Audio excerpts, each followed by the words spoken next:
My 15-year-old daughter is starving herself. She's doing intermittent fasting. My 14-year-old son is only eating egg whites and drinking protein shakes for breakfast. The parents think the kids have lost their minds, and the kids have resigned themselves to the fact that the parents just don't get it. And I, in my humble opinion, would like to say that I think that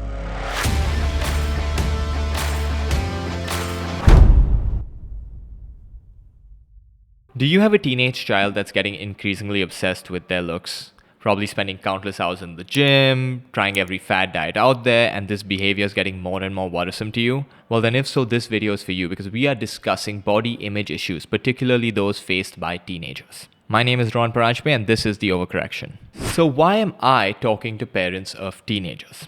Well, because the average parent of a teenager is in their 40s.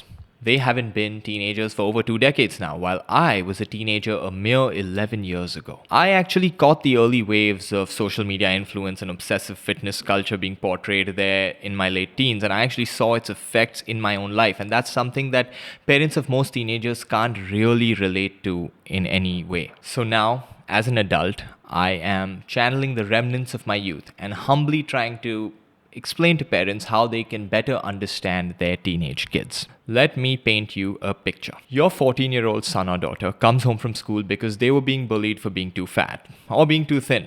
It happens every day, more fat shaming than thin shaming, but don't assume that both don't exist. Now, I have spoken to many teenagers who tell me they don't have the confidence to talk to new people anymore. They've stopped playing sports because of how their clothes fit. They've avoided swimming because they don't want to expose their fat or even their skinny ribs. Now, teenagers, misguided as they often are, often resort to quick fix pseudo solutions that rightfully terrify their parents. My 15-year-old daughter is starving herself. She's doing intermittent fasting. My 14-year-old son is only eating egg whites and drinking protein shakes for breakfast. The parents think the kids have lost their minds and need medical intervention, and the kids have resigned themselves to the fact that the parents just don't get it. And I, in my humble opinion, would like to say that I think that the kids are right.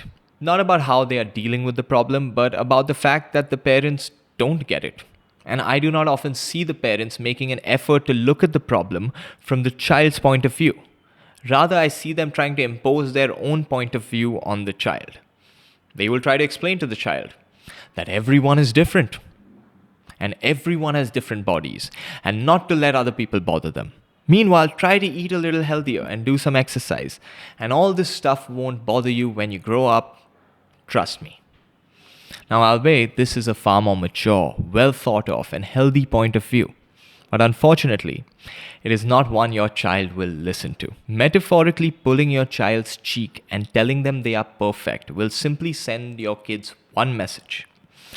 Oh, my parents think my problem is stupid. I will need to find my own way to fix this. See, your child may want to impress their new friend group or their first crush, and no amount of intellectual philosophy will replace their immediate social needs, which are heavily puberty accentuated, I might add.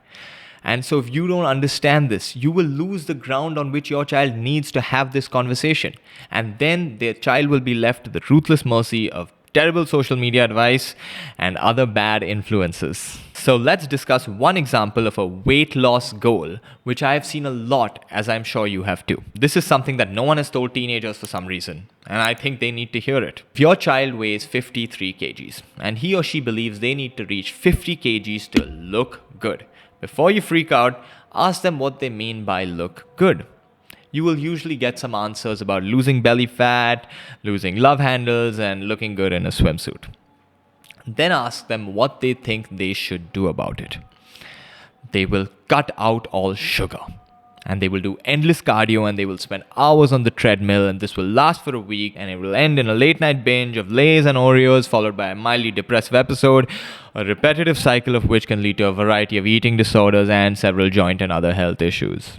Instead of fighting them on what is obviously a very bad decision they are about to make, consider presenting them with a solution that is framed from the point of view of their actual goals and not what you think their goals should be.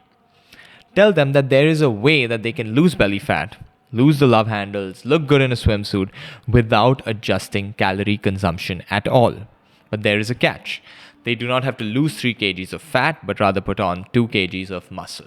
This goal is a far more healthy approach that will benefit their long term health. It will also provide a lasting effect in line with what they actually want. So let's talk about it now. How can putting on muscle help with this desire to be thinner? So for this, we need to understand some things about resistance training and how muscles work in your body. Now, before you click off this video, I'm not saying become a bodybuilder. And girls, you're not going to get bulky. You know how offensive it is to guys like me who've always wanted to get bulky, thinking you'll do it in 2 months without trying? Muscle is metabolically active. So every kilogram of muscle you put on increases your base metabolic rate, meaning that if you keep your calories constant while eating enough protein and resistance training, you will actually lose fat, because your body will need it to satisfy its now increased BMR. Number 2, your muscles will actually make whatever fat you have look like it's less.